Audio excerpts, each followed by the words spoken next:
ರಾಜ್ಯದಲ್ಲಿ ವಕ್ಫ್ ಆಸ್ತಿ ವಿವಾದಕ್ಕೆ ಕಾಫಿನಾಡಲ್ಲಿ ಬಿಜೆಪಿ ಪ್ರತಿಭಟನೆ ನಡೆಯಿತು. ಜಿಲ್ಲಾ ಬಿಜೆಪಿ ವತಿಯಿಂದ ಮಾನವ ಸರಪಳಿ ನಿರ್ಮಿಸಿ ಪ್ರತಿಭಟನೆ ನಡೆಯಿತು.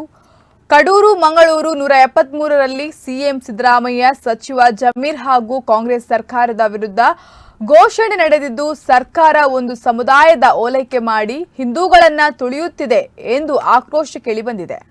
ನಗರದ ಹನುಮಂತಪ್ಪ ವೃತ್ತದಲ್ಲಿ ಮಾನವ ಸರಪಳಿ ನಿರ್ಮಿಸಿ ಹೋರಾಟ ನಡೆದಿದ್ದು, ಚಿಕ್ಕಮಗಳೂರು ಜಿಲ್ಲೆಯ ಶೃಂಗೇರಿ, ಎನ್ಆರ್ಪುರ, ಕೊಪ್ಪ, ಕಡೂರು, ಮೂಡಿಗೆರೆ ಮುಂತಾದ ತಾಲೂಕು ಕಚೇರಿಯ ಎದುರು ಪ್ರತಿಭಟನೆಯಲ್ಲಿ ಬಿಜೆಪಿ ಮುಖಂಡರು ಹಾಗೂ ನೂರಾರು ಕಾರ್ಯಕರ್ತರು ಭಾಗಿಯಾಗಿದ್ದರು.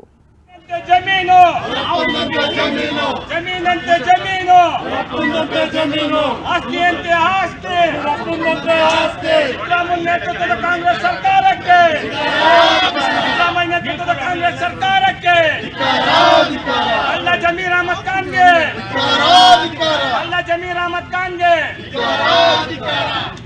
ಮುಂದೆ ಇವತ್ತು ಸಾಂಕೇತಿಕ ಒಂದು ಚಳವಳಿ ಮಾಡುವುದರ ಮೂಲಕ ಸರ್ಕಾರಕ್ಕೆ ಮುಟ್ಟಿಸೋದ್ರ ಮೂಲಕ ಇವತ್ತು 4 ಜನ ನಾವು ಒಂದಿಷ್ಟು ಜನ ಸೇರಿ